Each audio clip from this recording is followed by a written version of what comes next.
Hello, everyone, and welcome to Twillow Talk. I'm Tanys Coughlan from the Twillow Lifestyle Community, Twillow Lifestyle Academy, and I'm joined by my beautiful co-host, Jennifer Jurkofsky. Hello, hello. How is it going? It is good. It is good. We have some people to say hello to. So we have Fogo Poco. Hey, Kaylee. Welcome, welcome. Hello. We have Kath MJ. Hello, hello. How's it going, Catherine? There we are. Hello, hello. And I'm going to sneeze. Maybe. Okay. We switched sides. She says we've switched sides and it's messing with her head. Well, we could change that. Avert your eyes. Magic. There you go.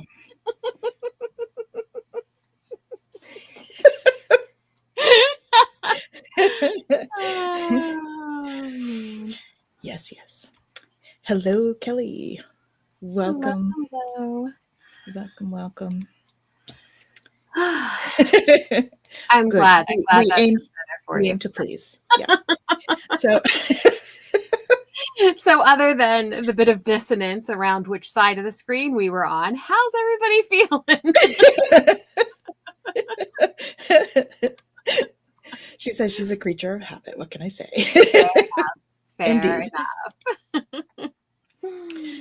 The funny part is that I thought, there's something different, but I didn't clue into what it was. I noticed, but I don't care where I am. So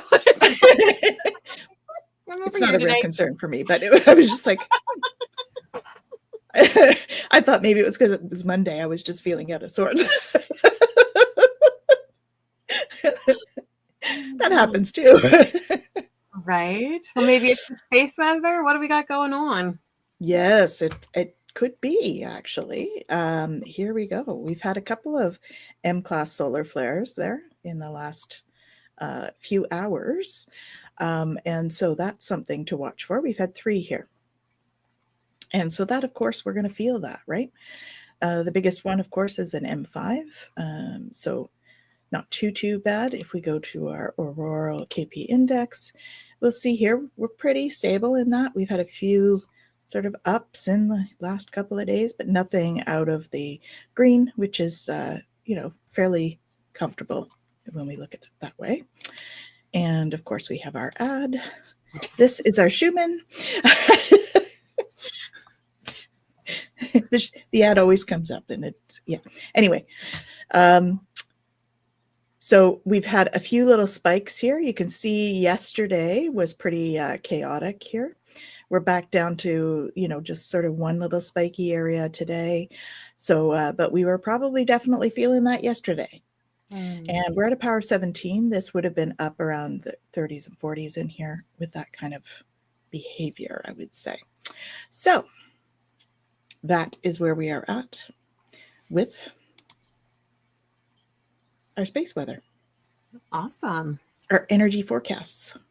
So that's where we're at with that. So how are we looking for our transits?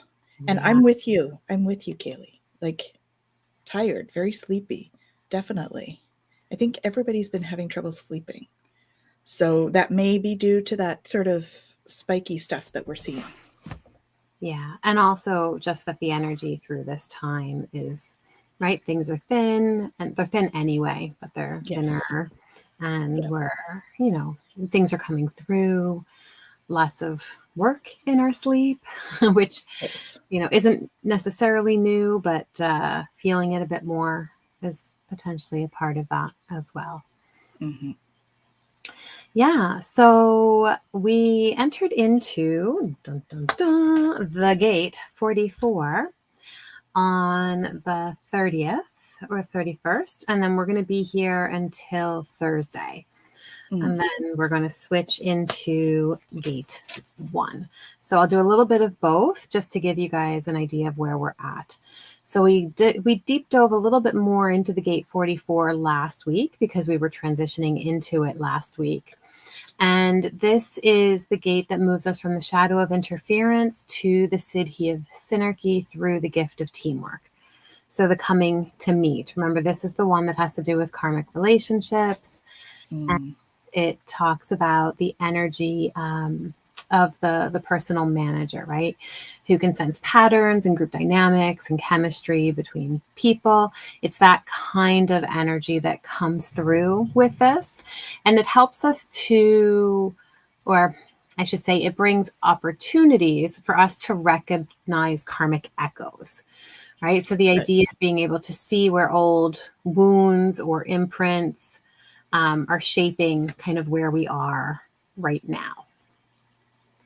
So it's a great one for moving us towards healing, but we have to be aware of it and aware of what's happening. Right? So this shadow frequency can often distort our intuitive awareness, where maybe we sense things, but we misread them, or we project those fears into new experiences. So just notice if those things are happening or if that's coming up, to kind of take a step back. And is this fear that's coming up because I'm actually recognizing a pattern, or because I'm seeing it through the lens of the pattern, right? That's the big difference here in the energy, to be able to notice that shift.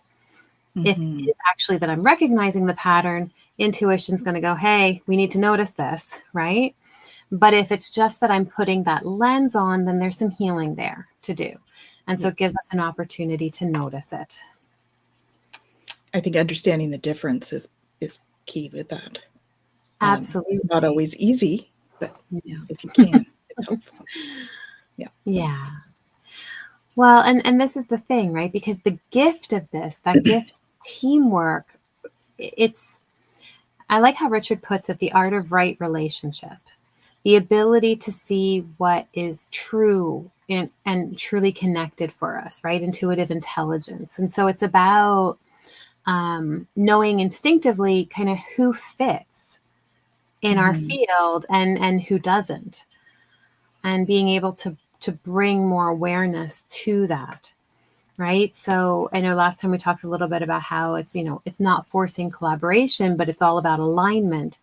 And it's such an important energy for us to understand, because I think sometimes, and we've talked about this before on the show, but sometimes, we think, oh, well, it's my family, so I have to just whatever. Right. And this is where we allow for levels of toxicity or unhealed trauma to end up causing additional suffering, because we look at it and go, well, I have to accept it. Whereas if it was a friend or somebody in our lives, we'd be like, I'm out. Like, you don't get to treat me like this. This isn't okay. Yeah. Right. That's where boundaries come in, right? Absolutely. Absolutely. And it doesn't mean that anytime somebody does something wrong, we're like, I'm out. No, I mean, we're human. We all make mistakes. Like, thank God that's not the case. I never talk to anybody because I make mistakes. Right? Yeah, me too. Me too. But it is that ability to notice it and to, I like this idea of personal manager too, because it really helps us to understand our own role in our experiences and what we bring to the table, right? You say something and it hurts my feelings, and I can be like, dude, that hurts my feelings, but I have to own that my feelings got hurt for a reason.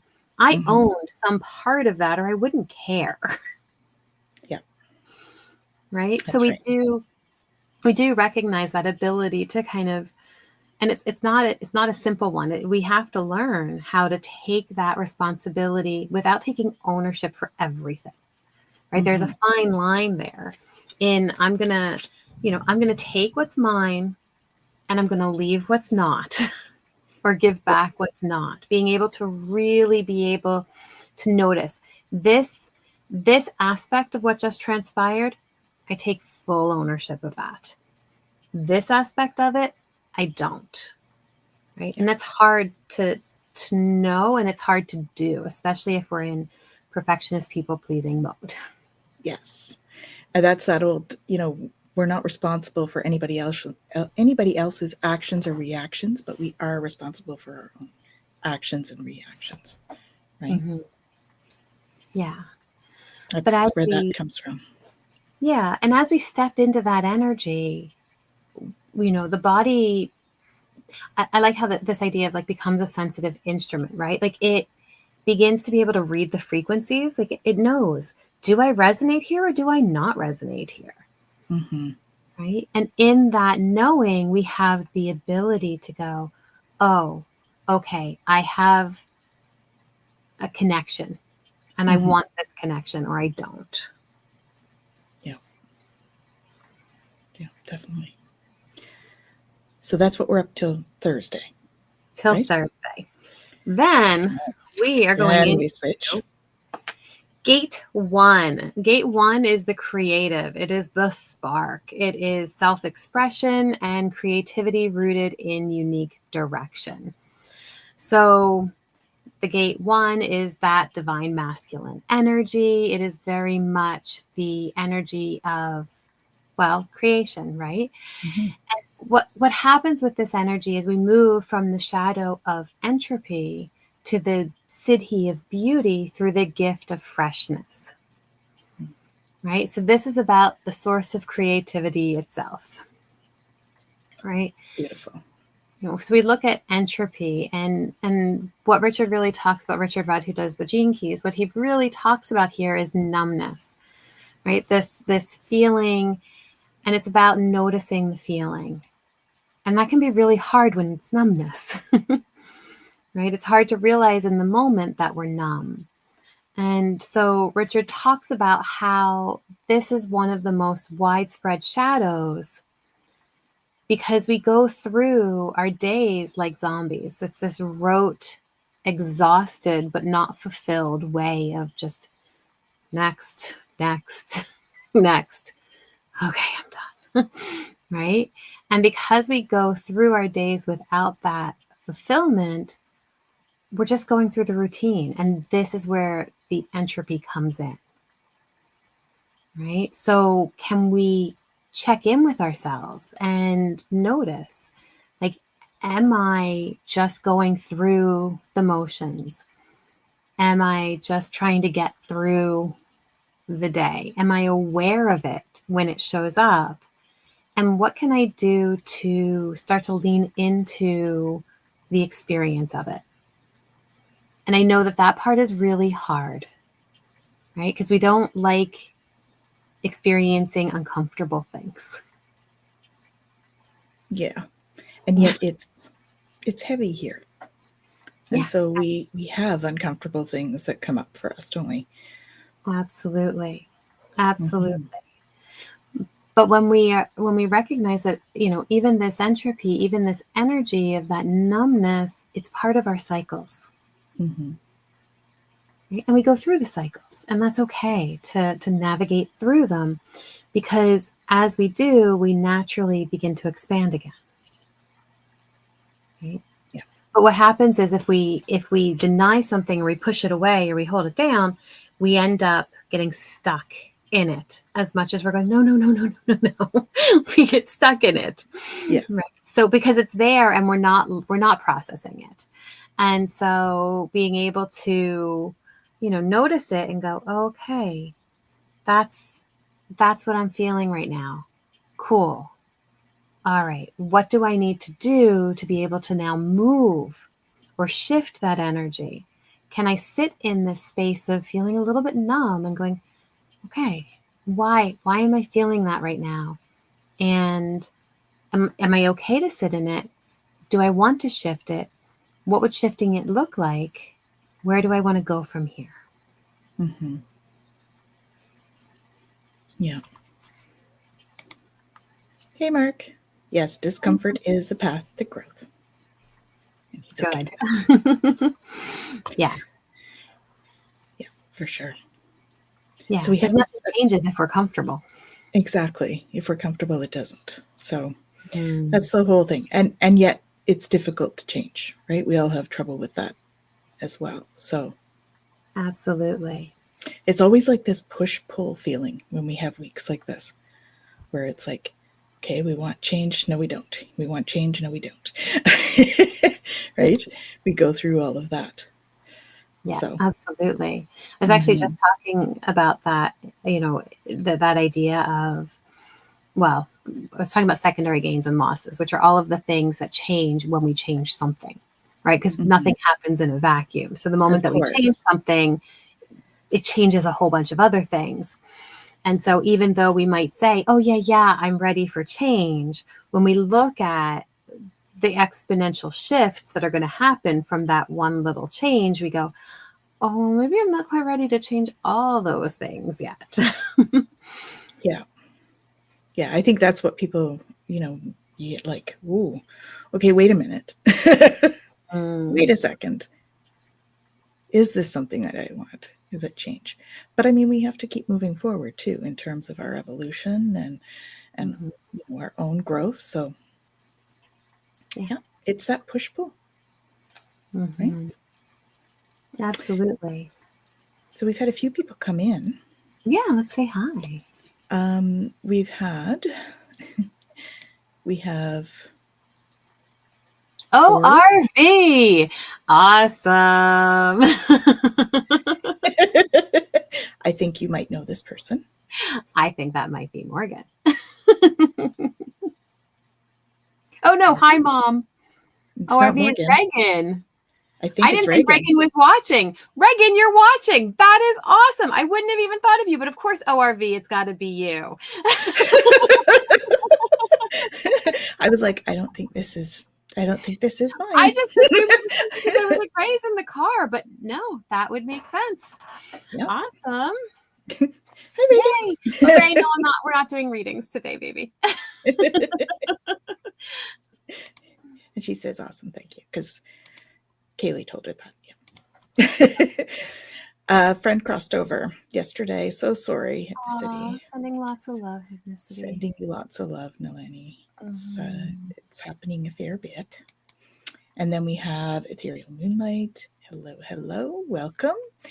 And Patricia, welcome, Patricia. Yeah, no cards today. She had a card because she does her transits, and she does them with the cards. We will have a card for homework or home play.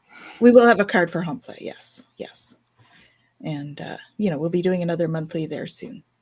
We'll see when that happens. And of course, we have Mark. Hello, Mark. Hey, Shem. Hey, Mark. We got family in the house. Yep. I know, right?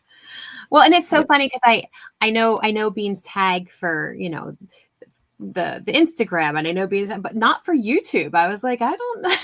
That was awesome. Honestly, I'm not sure what Morgan's is either. But well, and I was like, oh, Morgan know about ORV? No, of course it's Ray.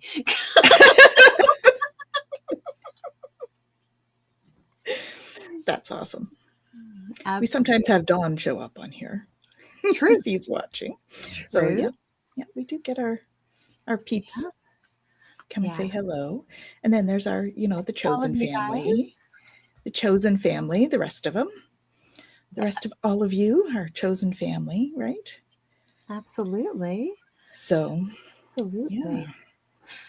Yeah. Well, and it's noticing the energy too, and I love that, right? We're talking about chosen family, and here we are in the transit of coming to meet. And really holding that space for that coming together energy. And the cards on here. So you guys know, I know I've shown you guys before. I write all over my cards. I've also proceeded to wipe off accidentally aspects of things that I've written on my cards. So, it's not flawless here as a system. Sometimes she's doing this. I think I read that right. Okay. But these cards are based in the human design, but in the I Ching. And so they each have like a different energy for each of the days because there's 6 lines to it. So it's about 6 days that the transits are here. And then each line has an energy. But then it also talks about the I Ching and the message there. And so it says, sorry, my computer likes this idea. I don't know, whatever. The success of my interaction is based on the absence of any preconditions. I love that line. I'm going to read it again. Please. The success of any interaction is based on the absence of any preconditions. Yep. Okay. So, and Dawn is here. Dawn Right. is here. You guys are hilarious. Your fam is stalking you tonight. I know. I love it. I love it. Okay, so let's look at this for a minute. The success of any interaction, so the ability for anything that we do to go well, is based on the absence of any preconditions. So expectations, our biases, all of the things, the expectations that get us in trouble. Absolutely, Nalani. Yes. They get us in trouble. We get disappointed, all because of expectations. Yeah. And this is where open and curious really came from, is this idea of, you know, and again, we're talking about noticing, right? Earlier we were talking about noticing the numbness. And here we're looking at it as, can I notice the expectation or the precondition that I'm bringing to this interaction and how that's going to impact how I show up, how I respond or react, what I think about what happens, right? All the different bits and pieces, because if I can notice that, then I have the ability to shift it. So if I notice I'm grumpy, then I should be able to shift that. Yeah. Or to just accept it. Yes. Right? Like, that's a beautiful thing to be able to go, I'm just freaking grumpy right now. I am grumpy. And can you I'm imagine if if you went into a situation and went, I may not respond very well because I'm really grumpy. I've done that. I've done that. Yeah. It does give people fair warning. Hey. But sometimes saying that actually pulls you out of it, doesn't it? Yeah. You can step really into like, okay, I've owned it now. Now I have to really be aware. But it's easier to do that than it is to be called out on it too. Yeah, or stressed out. Like, you know, Kaylee says, or stressed out. I remember, and Bray, if Bray's still here, could probably speak to this. I used to put myself in timeout. The kids would be, you know, I was so overstimulated, I couldn't handle it. And I'm like, Mom's taking a timeout. Nobody's allowed to talk to me or touch me or come in my room for 5 minutes. Because I was like, I knew that I wouldn't respond well if I didn't take a moment and calm myself down. Yeah. Yeah. Or I just got triggered. I have control over my reaction. Yes. Because when we actually acknowledge that we've just been triggered, it creates that moment to give yourself that time out. Absolutely. It's hard sometimes, though, to notice it and not go into our normal reactive place. Right? And so being able to take that step back, even if you've already reacted, and go, okay. So that was that. I'm feeling some kind of way right now. Yeah. Right? And then be able to sit with it and kind of go, okay, what is happening inside of me that's making me feel this? Right. And it generally always comes down to the narratives that we're holding within us. Oh, often. Yeah. Exactly. Like at my work. Time out. Wouldn't that be so great at work? Your boss is going on about something, like, time out. I'll be back in 5. I was thinking that might work the opposite way though, too. The boss might say, okay, time out. Either you or I need a timeout. Somebody is needing to take it. How about we both take a timeout? Let's take a timeout. Oh, she does that. Perfect. Oh, awesome. It's good when you can have that kind of relationship too with, those around you at work. Absolutely. It's good. Absolutely. And we all need that sometimes. That we all need a time to just step away. Especially, I know, Patricia, you're in customer service, and so there's a time when you hit that kind of wall, right? And you're like, okay, yeah, I hit I'm those not walls feeling very when customer servicey. I hit those walls when I'm really tired or when I'm really hangry. Those are the main times, and the rest of the famdango who's listening can attest to it, I am sure. But those are the times where my wall is like, boom, and I'm like, I either need to deal with this or I need a timeout, which also means dealing with it. Yes. It is time. Yes. Yeah, that hangry thing, man, that can get you every time. Mm-hmm. Mm-hmm. Or tired, yeah. That's usually when I know I need a nap, when I get grumpy. I'm like, yeah, I'm experiencing grumpiness. It is time to restart my day in an hour. Hey, and if you can do that, that's awesome. Exactly. Mm-hmm. Ah, okay. I had a traumatic event happen a couple of weeks ago at a bank. You got it? And now time out to heal. Yeah. Mm-hmm. Yeah, very good. Yeah. Yeah. It's good to listen to yourself too, right? And know that. Exactly. Mm-hmm. Exactly. It does. Yeah. Traumatic events imprint on your brain. Yep. Yeah, they do. And so, having tools and means to be able to release them is very important, right? Definitely. And that means taking that time for yourself, allowing yourself to heal. Because if we don't and we just press on, they stay with us. Right? And sometimes things stay with us and it takes time to work on them. It does. Yeah. And the body takes time to come out of that fight or flight mode and all of that, right? Absolutely. Mm-hmm. We're sending you so much love, Patricia. Mm-hmm. Lots of love to you. That can be challenging. Definitely. Absolutely. Well, and again, depending on what resonates for each person, those tools might be different. Yeah. And how we handle, traumatic experiences. And one of the things I really appreciated from Gabor Mate actually was talking about how, we can all go through a very similar experience, but based on, all of the stuff we've got going on and whether or not we go through it alone or not. Yeah. Makes a big difference in how it imprints within us. And if it means that we are going to hold that trauma within the body, or if we are going to be able to process it through more easily, right? It doesn't mean that it doesn't impact us at all.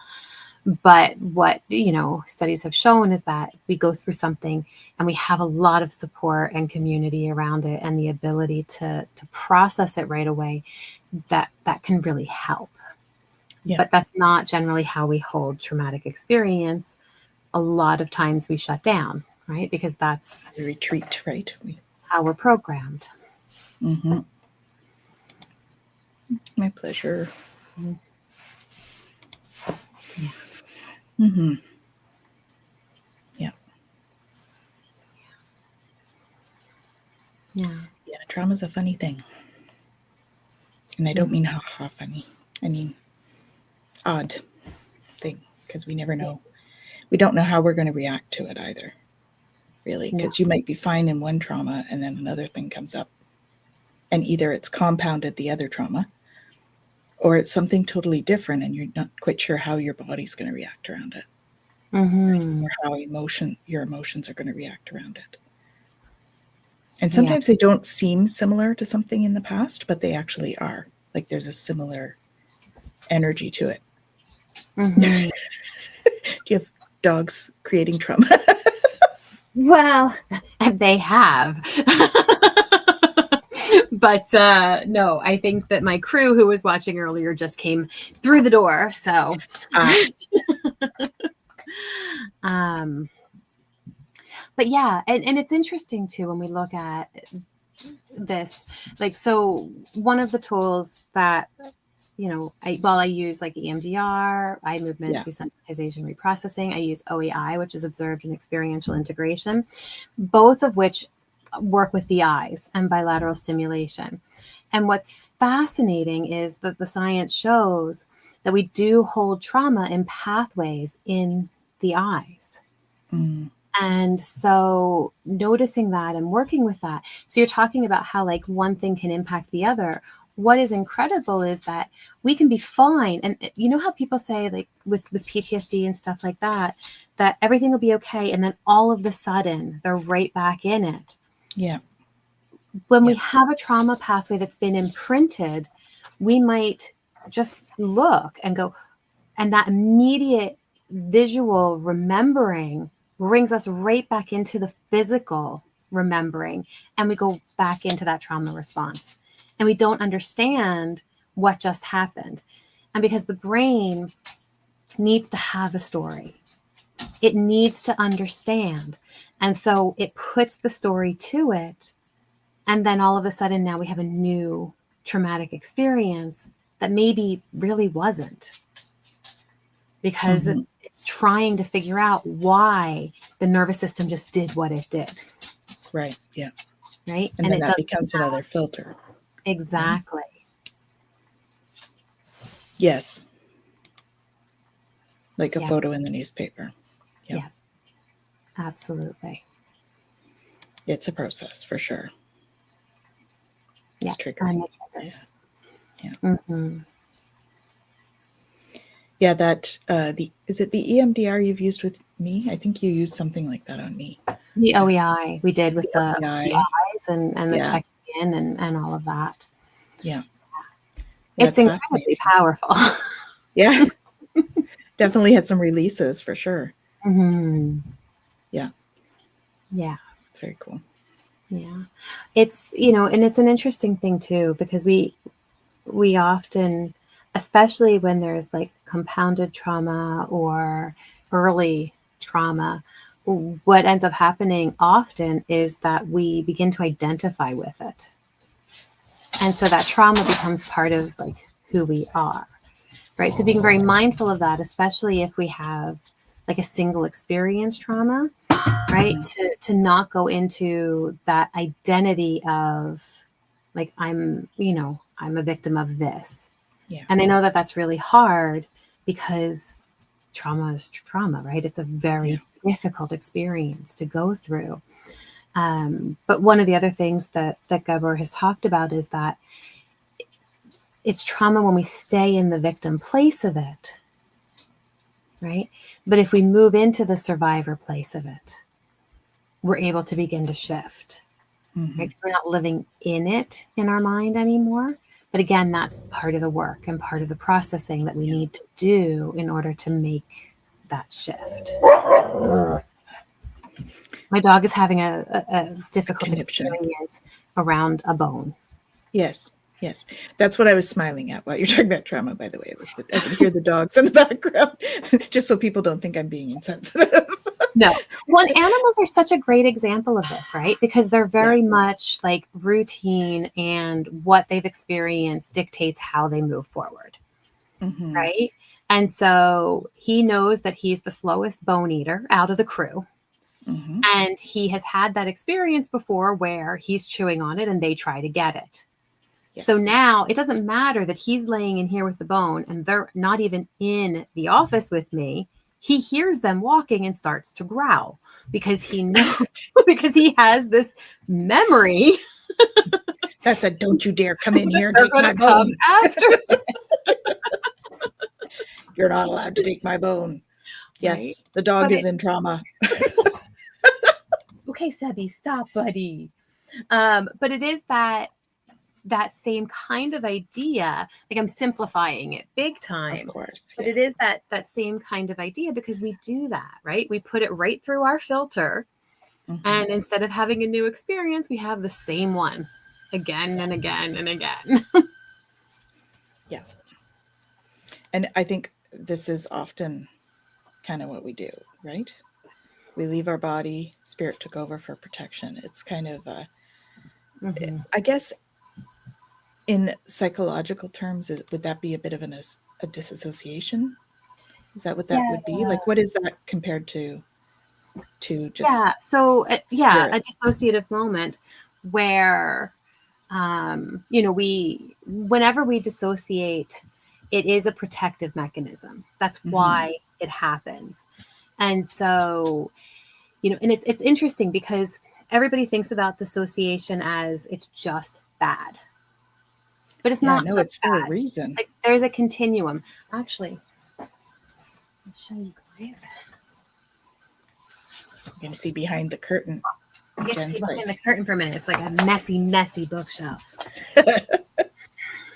It's a working office. So here's the continuum, right? And so what ends up happening is, like, on the lower end, it's what we call like highway hypnosis or daydreaming, right? It goes all the way from that into a full DID, which is a dissociative identity disorder kind of idea. But you'll see, like, in the beginning, like highway hypnosis, daydreaming, being in the zone, peak performance, doctors, nurses, EMTs responding to a crisis, that kind of cool and collected response, right? So there is that beginning part of dissociation that serves us in a lot of ways. Uh-oh. I don't want to upset Kaylee. But it's when it gets into that, where it moves into acute stress response and then the post-traumatic stress disorder, that it becomes problematic. Yeah. Right. Yeah. But in a moment like, that where you're in an experience and the mind doesn't know like what to do or how to handle it, to be able to dissociate a bit actually can help us to be more, alert's not the right word, but like more able to navigate like that. That's that, like the EMTs and doctors and things like that in emergency and stuff like that, because they're that cool and collected ability to just be in the moment with something and not have to have the panicked response coming in. Right. Yeah, I've always admired how they can do that, like take the emotion out of what they see. Like you see these ER shows on, or go into an ER, and they're so able to compartmentalize, and just be in that moment and deal with what is happening in front of them. It takes special people to be able to do that. Yeah, absolutely. Absolutely. Yeah. And so when when you're going through something like that, like, it's a wonderful thing to be able to have spirit kind of take over. Right? So that we can just be in that guided place and our mind isn't getting in the way in that moment. Right? Yeah. But for Patricia and for anyone else whose nervous system is like out of whack right now, because it happens a lot, I'm going to do a couple things with you guys tonight to see if, how they feel and to help. So first caveat, sitting or laying down, not standing, and definitely not driving. So if anybody is drive lurking, don't do it. Don't do it. Okay. So what we're going to do is, this is the basic exercise. This is from Stanley Rosenberg, the Rosenberg Institute. He's a cranial sacral neurological bio somebody or other. Okay. He's just got lots of stuff. He knows what he's talking about. Stuff like us. Okay. This is a reset for the vagus nerve. Okay. What we're going to do is we're going to cross our fingers and we're going to put them behind our head. And then I want you to just lean into the chair or lay down, however is comfortable for you. Keeping your head straight, you're going to move your eyes to the right as much as is comfortable. We're not looking to strain. We just want to look to the right and be comfortable. And we're going to stay here until we get a yawn, a swallow, or a sigh. I'm going to yawn because I do this often and it comes quickly. Yeah. If we are in real reactivity mode, This will take some time. Have patience with yourself. It is okay. If your eyes are like, oh, they're watery, it's okay to close them. Just keep them in that general direction. Okay? However long it takes, once you get that yawn, swallow, or sigh, come back to center, take a breath for me, and let it go. And then we're going to do the same thing to the left. And again, we're going to stay there. I'm swallowing until we get a yawn, a swallow, or a sigh. Okay, we're going to yawn too, because hey, why not? Back Everybody watching, they're all going to be yawning now because it's contagious. Take a breath and just bring those arms down really slowly. Okay? And just notice the shifts. Now, when we're super, I know that yawning is going to happen. So you know how people talk about yawns are contagious? This is so cool. I geek out on the science stuff. I can't help it. So yawns are co-regulation. A yawn is a sign that your body wants to regulate. I want to regulate. And you go, oh, I want to regulate too. That looks fun. Let's do that. I'm yawning because you're yawning. That's what I figured. Yeah. Yeah, it doesn't take me long either, Patricia. Yeah, exactly. And so anytime that feeling comes back in, that tenseness, that tightness, you feel like you're going into any kind of reactivity mode, whether that's that fight, flight, or if you're even going into like the dorsal responsive shutdown, it's a great practice to do to be able to bring yourself back into that ventral vagal state, social engagement. Okay. Yes. Everybody's yawning with us. We're all co-regulating. It's a wonderful thing. So part of the work. Absolutely. My eyes are watering too. I know. Okay, here's the other one that is super powerful. This is an energy medicine one. It has to do with the meridian system. So the triple warmer is part of the meridians that we have in the body. Triple warmer pulls from spleen. So often when we're in lots of reactivity, our spleen is getting weakened. And so we, have to balance those energies. I know. I want to be on with you, but I'm... So this is a really, really simple exercise to do that you can do sitting in a meeting. You can do it, doing other things, and people don't necessarily know what you're doing. So what we're going to do is we're going to hit a spleen point, which is just kind of at the bra line. And then we're going to hit a triple warmer point, which is just above the elbow. And we're just going to give ourselves a hug.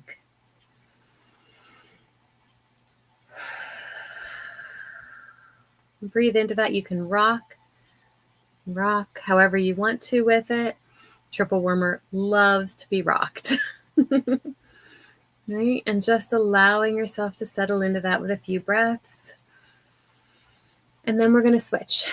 So you're going to do the spleen point on the other side and the triple warmer point on the reverse. And just stay with that for a little bit. Take some deep breaths.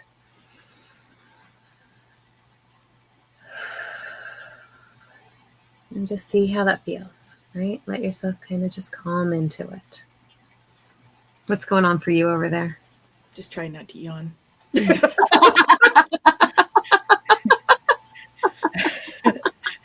Try to stop the cascading effect for people. We're just regulating. It's all good. Yes, for sure. Okay.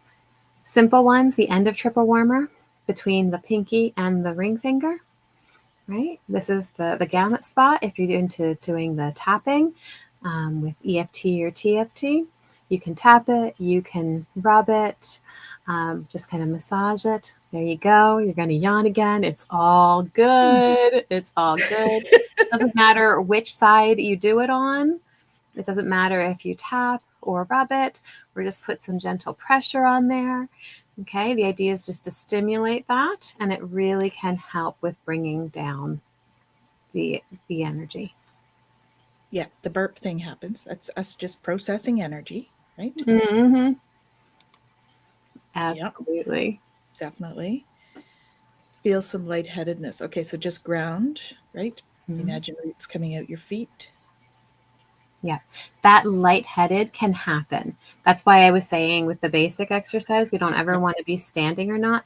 You can actually, for those of us who are really sensitive, if we're activated, we can feel a shift in our blood pressure. Like you can really feel that drop. So you've got to go slow and be gentle with yourself when you do these practices. Go ahead and lay down, breathe through it. If that lightheadedness is getting worse, in OEI, it's what we call a dissociative artifact. And there are some tools that we can do to navigate that. I'm not sure I'm going to be teaching OEI on Twillow Talk, but... Is there something that's like a quick and easy part of it that they can do themselves? Yeah. So... Oh, she's cold now. Yeah. Okay. Yeah. Yeah. Yeah. If it gets really bad and you need to go move through it, just again, laying down and breathing through it is going to be able to help navigate that energy. The other one is with like eye movements and things like that. And so without proper, the consents and stuff, and making sure there's no issues with damage to the eyes or any kind of traumatic brain injury. Like I have to be mindful not to do those. Yeah. But yeah, you can. He's triggered again. It's the bone. Severs. Oh, give me 1 second. Somebody did steal his bone. He wasn't playing. It's all right. So we're going to go do that. That's fine. Yeah. And you're very welcome, Patricia. And we're here, right? If you need us, we're around. So that's great. Bone retrieved. Very good. Crisis averted. Crisis averted. Very good. The one other practice, though, that if you guys want one more, that I could give you is calming triple warmer. Is this one? This one might help as well, maybe with that lightheadedness, because we're just going to focus in. Okay, so this one is tracing triple warmer backwards. What we do, or just tracing it to calm it. And there's different ways that you can do it. Most people, when you're taught it, is to do one side and then do the other side. I like to do them both together because I like to put a mantra to it and I like to add a little something to it. So if you see it somewhere else and they're just doing it one side at a time and it's a little bit different, that's why. Okay, so I'll trace it first and then I'll explain what I like to do with it. So we start at the eyebrows and we come across, down the temple, behind the ears, down the neck, not getting my hair in the way and my finger caught in it. Okay. And then I like to just cross at the heart and just rest here for a minute and take a breath. And then we're going to go over the shoulders, down the backs of the arms, and off the fingers. Okay. And I like to do this little like pull and release just because it feels good for the system. Okay. So now what I love to do with this is we're talking to triple warmer. We're helping triple warmer calm. And so the very first thing is, thank you, triple warmer, for trying to protect me. I appreciate that you're here to keep me safe. But I am safe and I've got this. It is okay to rest. I can take care of us. We are safe. Release. Right? And it doesn't have to be exactly that, but that idea, right? Of thanking triple warmer, letting it know that we're safe, and then releasing it from having to stay active in this moment. Very good. How's everyone feeling out there? Isn't there the one that you put one on your belly and one on your third eye? What's that one? Oh yeah, there's a whole bunch. There's the zip up, there's the hook up, there's the connecting. There's a ton of them. There's one where you connect the two. Love that. Going to use it. Excellent. Yay. Good. Very helpful. Good. Maybe we'll do a session at some point on all the different kind of tools and practices there. But yeah, just with where we're at, with the energies that we have right now and the things that need to be released. And I think that this was it's good to have some practices and tools in our tool belt. Absolutely. Absolutely. Yeah. I think it might be almost time to do conference. I know. I was looking at the time. That's why I was like, I don't know if I want to get into another one because we're. Yeah, for sure. So what have we got going on this week? Because we are kind of getting close to the end of the show. So what have we got going on? I don't know what I have going on. I have some news. Just before this show, I was on with Gerald, Tarot Stash, and we did a very special episode for his birthday called Decoding Tarot Stash. And I actually did a live human design reading of his chart for him. Go check that out on the show. Very good. So that was super fun to do. And if you go ahead and watch it, you will hear about the free gifts that I have out right now for his birthday. So beautiful. I can tell you guys too, but it's worth the watch too. But on my websites, so whether you go to passengerconsciousness.ca or myholisticself.com or myholisticselfcounseling.com, it brings you to the same place. If you go in to do your human design reading, just your free chart that you can get on the webpage, there is an additional 2 freebies right now, and they're both audios. One is the 30 affirmations by type. So you can download an audio that goes through 30 different affirmations specifically for your aura type. And then there's also an empowerment talk for your aura type.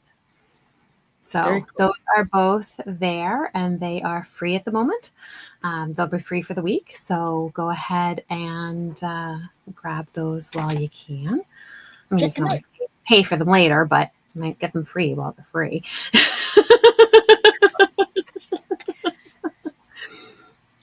And we've got our readings up for the month as well on the membership site for Twillow Lifestyle.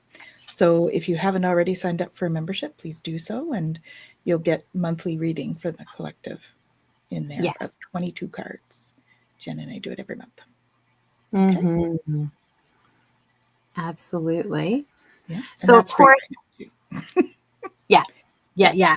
That's your favorite. And the card. So we're doing Seeds from the Sacred Feminine. Yes, ma'am. And of course, can't make this stuff up. Honor your emotions. Yeah. Definitely. So here we go. Your emotions are great wisdom keepers that guide you through the mysterious realms of the sacred feminine. Your feelings are messengers of valuable information. Do not fear the message these emotions are trying to deliver.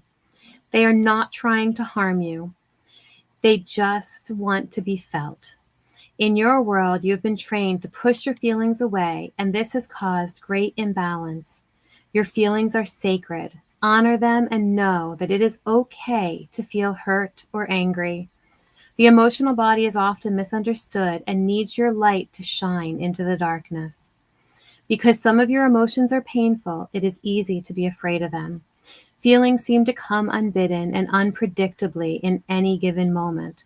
But we, grandmothers, know that feelings are much wiser than that. They appear for a reason. Let the feelings flow through you, grandchild. Emotions come in waves and peak and flow like the ocean. Feel them all the way through to the end. We promise they will end. The Creator gave you the emotional body to remind you when you have forgotten your connection to the love of creation. Connect now and feel our loving embrace. We are always with you. Beautiful. Emotions. So much a part of us, aren't they? Oh, absolutely. Absolutely. Mm-hmm. So you're talking about other things coming up. Mm-hmm. So I don't have more lives, I don't think, unless there's something with you that I'm missing. Not till next week. But I did just record a brand new For the Love of Mystics. Yes. And that I'm hoping is going to be out soon. But I know that Michael, Beyond Being Human, hopes to have at least part of it ready for the new moon or for the new full moon ceremony that they have. It's Oracles and Mystics. It's going to be on November 8th. And so a bit of my talk with James Twyman, and we actually talked about St. Francis and St. Clare of Assisi. So it was a really awesome conversation about them and their lives and what they bring and how miracles can happen when we connect with Source, when we connect with our higher selves. And so, yeah, there's that coming up. And then, yeah, we have support group, but it's a little bit later in the month. But there's always those support groups with Beyond Being Human. So beyondbeinghuman.org/support-groups. And I think Susan and Rachel do it the first Tuesday of the month. So that would be this week. And then there's always more. So if you just go to the webpage, you'll get to see all the options and all the timings and all the stuff. Yep. Very good. And Jacqueline Richards and I are doing our 5 p.m. on Wednesdays, Infinite Integrations. So come and check that out. There's lots of new classes and stuff coming up all the time. So check those out too. And sending you big hugs, Patricia. Big hugs. Lots and lots of loves and hugs. And she says, thank you. So that's where we're at, right? Mm-hmm. How is everyone feeling? We have some of you still on there. How are you all feeling? How are you feeling, Jen? I'm good. Yeah, I do all those practices and I'm like, I'm not even hangry anymore. Chill. I am doing an enlightenment evening tonight too, which is, it's good that I'm chill. I need to be chill. It is good. We'll see what comes through. Good. Love tonight's chat. Oh, yay. Thank you, Kaylee. And Patricia says she's doing better. That's awesome. Wonderful. Awesome. Feeling cleansed. Oh, yay. That's great. Good. Mm-hmm. Yeah. So I guess we'll call it a night, and we will see you here next week. Yeah. Right. Same time. Same time. Same bat channel. We'll see you at 5 on Monday, and some of you in between. Have an awesome week, everyone. Tons of love to you all. Bye now.